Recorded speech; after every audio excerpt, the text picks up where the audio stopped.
La gente se sorprende cuando ve a quienes se supone son hijos de Dios, pero están en medio de problemas, de dificultades, de malos momentos. Y aún a nosotros mismos los cristianos en muchas ocasiones nos causa sorpresa cuando estamos en problemas porque no entendemos ni por qué ni para qué es aquello. Pero este problema se da cuando realmente no hemos entendido cuál es el verdadero propósito de Dios para nuestra vida, ya que en muchas iglesias se está enseñando doctrinas erróneas, doctrinas de prosperidad, de sanidad, de milagros, de palabra de fe y cosas como esta. Y no digo que todo sea malo, hay personas que sí tienen un don de Dios y que sea Dios usándolo, pues esa es una gran bendición y ojalá fuera así en todos los casos, pero lamentablemente no lo es. Al escudriñar las escrituras nos damos cuenta en realidad cuál es el verdadero propósito de Dios para nuestra vida.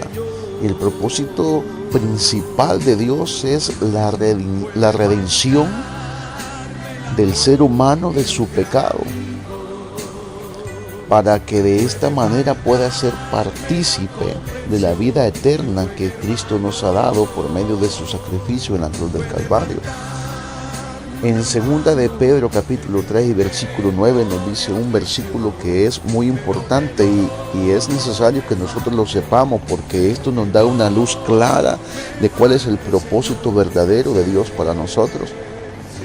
Dice la cita que hemos dicho previamente: el Señor no retarda su promesa, según algunos la tienen por tardanza, sino que Él es paciente para con nosotros, no queriendo que ninguno en absoluto perezca, sino que todos procedan al arrepentimiento. Eso es lo que nos enseña la palabra de Dios. Dios en su gran amor no quiere que ningún ser humano se pierda, pero lamentablemente la única forma de poder salvar nuestras almas es recibiendo, creyendo y aceptando el sacrificio que Cristo hizo. No hay otra manera. Por eso Jesús dijo: yo soy el camino, la verdad y la vida, y nadie en absoluto puede ir al Padre excepto por medio de Jesucristo. Ahora, por nuestra naturaleza pecaminosa que nosotros tenemos, cuando Dios redime a una persona, comienza en realidad el proceso en el cual Dios nos transforma en totalmente una nueva criatura. Pero este proceso no es fácil, al menos para nosotros los seres humanos no es fácil, porque también podemos citar otra cita donde, valga la redundancia, donde la Biblia nos enseña cuál es el propósito de Dios por el cual nos pasará en su proceso, para que nosotros podamos ser partícipe de lo que Él nos quiere dar. Dice 1 Tesalonicenses capítulo 4 y versículo 3, dice de esta manera: pues la voluntad de Dios es nuestra santificación, que nos apartemos. En este caso el apóstol Pablo le dice de fornicación, que cada uno de vosotros sepa tener su propia esposa en santidad y honor, no en pasión de concupiscencia como los gentiles que no conocen a Dios. Que ninguno agravie ni engañe en nada a su hermano, porque el Señor es vengador de todo esto, como ya os hemos dicho y testificado, decía el apóstol Pablo. Y agrega: pues no nos ha llamado Dios a inmundicia, sino a santificación. Y aquí está el problema, de que muchos quieren ser salvos, muchos quieren gozar de la vida eterna, pero quieren solamente la parte buena de Dios. Y no es que Dios tenga una parte mala, no. Pero en el proceso de santificación, nosotros tendremos que pasar por muchas cosas que en el momento no van a ser fáciles, ni mucho menos agradables para nuestra vida. Y como ejemplo tenemos a un hombre que es un gran referente a través de la Biblia, y podemos leer esta palabra en el libro de los Hechos, en el capítulo 9 y en el versículo 15 y 16. En esta ocasión está Pablo llamado por el Señor Jesucristo, que él iba camino a Damasco con carta, ¿verdad?, para ir a traer a aquellos que eran cristianos en ese tiempo, y él los llevaba presos, los maltrataba e incluso mataba a cristianos. Pero Dios lo escogió de una manera especial, y dice la palabra de Dios textualmente, Hechos capítulo 9, versículos 15 y 16. El Señor le dijo: ve, porque instrumento escogido me es este, para llevar mi nombre en presencia de los gentiles y de reyes y de los hijos de Ananías. Cuando el Señor Jesús se le apareció a Pablo camino a Damasco, dice que este fue derribado y cayó en tierra. En el momento vio un resplandor y escuchó la voz del Señor diciéndole: Saulo, Saulo, ¿por qué me persigues? Y a lo cual Pablo le respondió: Señor, ¿quién eres? Y Jesús le dijo: yo soy Jesús a quien tú persigues. Y dura cosa te es dar coces en contra del aguijón. A lo cual Pablo también respondió y le dijo: Señor, ¿qué tengo que hacer? Y Jesús le dijo en ese momento: entra a la ciudad y allá se te dirá lo que debes hacer. Dice que cuando Pablo abrió los ojos, dice que él no podía ver nada porque quedó ciego literalmente. Tomándolo de la mano lo metieron a la ciudad de Damasco. Allí había un hombre, siervo del Señor, llamado Ananías, al cual el Señor habló y le dijo que fuera y impusiera sus manos sobre este nuevo siervo y nuevo instrumento para su honra y su gloria, y que él, en el versículo 16 del capítulo 9 de Hechos, dice la palabra de Dios: porque yo le mostraré, dijo Jesús, cuánto le es necesario padecer por mi nombre. Imagínense, cualquiera podría decir, bueno, Dios, ¿verdad? Muchos cuando a lo mejor hemos evangelizado, hemos hablado de la escritura de una persona que nosotros queremos ganar a Cristo, muchas veces pasamos por mentirosos, porque le decimos a la gente: no, venga a los pies de Cristo y él es la solución a sus problemas, Él le va a sanar, Él le va a bendecir, Él le va a prosperar, Él va a hacer esto y aquello, y cuando la palabra en ningún momento nos está diciendo eso. Y pasamos por mentirosos, porque cuando una vez estas personas en la misericordia de Dios vienen a los pies de Cristo, comienzan, en lugar de mejorar su problema, estos se incrementan, y pareciera que la gente se queda expectante porque no es el evangelio que nosotros le fuimos a presentar. Imagínense por todo lo que el hermano Pablo tuvo que pasar. Y no eso fue solamente el principio, pero el Señor fue claro al decirle a Ananías: porque es necesario que éste se dé cuenta, que éste sepa cuánto es necesario padecer por mi nombre. Oiga, hay muchos cristianos en realidad no queremos padecer muchas veces. Quisiéramos que toda nuestra vida fuera bendición, fuera abundancia, fuera salud, fuera prosperidad, y que todo fuera de aumento en aumento, como dice la Biblia, pero muchas veces estamos viendo solamente hacia afuera, pero cuando nosotros vemos nuestro interior, nos examinamos a nosotros mismos, nos damos cuenta que dentro nuestro hay muchas cosas que realmente están ahí tan arraigadas, que aunque seamos ya de tiempo hijos de Dios, pero están ahí arraigadas y que no nos hemos podido deshacer de ellas. Por lo mismo viene Dios y en su misericordia extiende su mano en ayuda, en rescate a nosotros mismos. Por eso el apóstol Pablo en Romanos capítulo 7 decía: oh miserable de mí, ¿quién me librará de este cuerpo de muerte? Porque él por experiencia sabía que mientras estemos en la tierra, dentro de este cuerpo material que tenemos, nos será difícil realmente buscar esa santidad para la cual hemos sido llamados al camino de Dios. Entonces viene Dios y usa de diferentes métodos para ayudarnos, para salvarnos de nosotros mismos en realidad. Y lo podemos ver a través de la Santa Palabra de igual manera.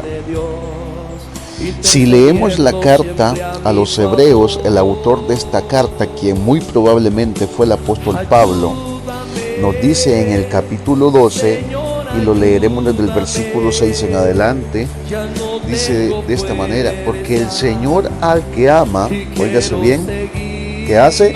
Disciplina y azota a todo aquel que recibe por hijo. Si soportáis la disciplina, Dios os trata como a hijos, porque ¿qué hijo es aquel a quien el Padre no disciplina? Pero si se os deja sin disciplina, de la cual todos hemos sido participantes, entonces sois bastardos y no hijos. Por otra parte, tuvimos a nuestros padres, habla el autor, y pone como ejemplo esto: tuvimos a nuestros padres terrenales que nos disciplinaban y los venerábamos en realidad. ¿Por qué no obedeceremos mucho mejor al Padre de los Espíritus y viviremos? Y aquellos ciertamente, o sea, nuestros padres, ciertamente por pocos días nos disciplinaban como a ellos les parecía conveniente. Pero o sea, Dios, para lo que es provechoso, para que participemos de su santidad. Es verdad que ninguna disciplina al presente parece ser causa de gozo, sino de tristeza, pero después da fruto apacible de justicia a los que en ella han sido ejercitados. Oiga, creo que al hablar de disciplina a nadie le gusta, ni siquiera un pequeño regaño, ni siquiera una pequeña llamada de atención no nos gusta, porque somos orgullosos, somos vanidosos, somos arrogantes muchas veces, tenemos falta de humildad en nuestra vida, pero Dios es su misericordia, ahí nos lleva poco a poco, ahí nos lleva. Si nosotros no hemos entendido o hay cosas que aún no queremos dejar o no podemos dejar, mejor dicho, pues Dios nos va a ayudar. Pero no necesariamente va a ser en la manera en que nosotros se lo pedimos. Dios nos puede extender su mano, pero también debemos, como dijo aquel siervo llamado Job, debemos recibir tanto aquello que venga de Dios, que represente para nosotros desagrado, como lo puede ser una disciplina, una prueba, un problema, cualquiera que sea. Debemos recibirlo, porque todo esto es para nuestro bien. En Romanos 8:28 dice la palabra de Dios también: y sabemos que a los que aman a Dios, todas las cosas les ayudan a bien, esto es, a los que conforme a su propósito son llamados. Oiga, qué bendición, la verdad, porque si Dios se preocupa de esta manera por nosotros, esto literalmente es una gran bendición. A pesar de la prueba, es bendición. A pesar de que nos vamos a morir quizás y no vamos a dejar de tener problemas, eso es una bendición. ¿Por qué? Porque todo esto está dentro del propósito de Dios, está dentro de la voluntad de Dios. El apóstol Pablo nos enseña también en la segunda carta que envió a los Corintios, en el capítulo 5, el versículo 17, dice que de modo que si alguno está en Cristo, es una nueva criatura. Las cosas viejas pasaron y aquí son hechas nuevas todas. Bendito sea el Señor. Ahora bien, no quiere decir que vamos a ser nuevas criaturas por nuestra propia voluntad o por nuestra propia capacidad, de ninguna manera. Eso es algo imposible para nosotros. Entonces, ¿qué quiere decir esto? Que literalmente dependemos de Dios. Por eso dice Hebreo, no debemos despreciar la disciplina de Dios, no debemos despreciar las pruebas de Dios. Ahora bien, el mundo no lo entenderá definitivamente. El mundo podría aún señalarnos de que somos cristianos de apariencia, o de que no somos nada, o que somos nada más, cualquier otra cosa menos cristianos, pero la verdad es que Dios tiene un propósito en nuestra vida y este se debe cumplir. Efesios capítulo 6 y versículo 12 sabemos precisamente lo que dice: no tenemos lucha contra sangre ni carne, sino contra principados, contra potestades, contra los gobernantes de las tinieblas de este siglo, contra huestes espirituales de maldad en las regiones celestes. Y todo esto viene y se suma, aparte de nuestras imperfecciones, viene esto con lo cual tenemos que luchar también. Pero esto es definitivamente, como dice Romanos 8:28, esto es para nuestro propio bien, literalmente. Ahora bien, dependerá también de cada quien. tipo de evangelio que quiera vivir, porque si le hablamos a la gente de dinero, ¿quién es la gente que no quiere dinero? Todos quieren dinero, todos quieren prosperidad, todos quieren algo mejor. Pero si hablamos de pobreza, de enfermedades, de problemas, nadie quiere saber de eso literalmente, pero estas cosas son a veces necesarias en nuestra vida y Dios de esta manera las permite. Ahora bien, yo no de ninguna manera estoy diciendo que Dios no puede prosperar. Claro que Él lo puede hacer. Dios puede sanarnos, Dios puede darnos todo lo que nosotros podamos anhelar, siempre y cuando esté dentro de la voluntad de Dios. Así que terminamos leyendo la palabra de Dios en Primera de Pedro, capítulo 4 y versículo 12, lo cual dice de la siguiente manera: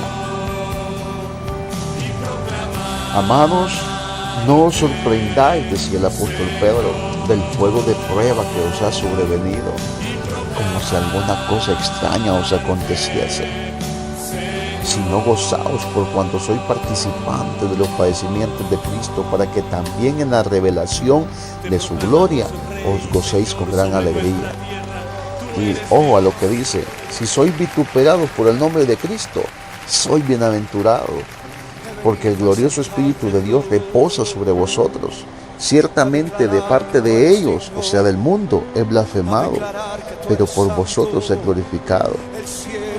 Así que ninguno de vosotros padezca como homicida, o ladrón, o malhechor, o por entremeterse en lo ajeno.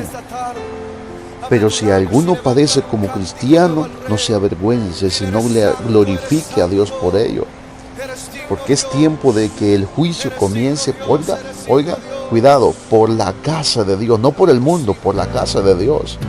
Y si primero comienza por nosotros, ¿cuál será el fin de aquellos que no conocen el Evangelio de Dios?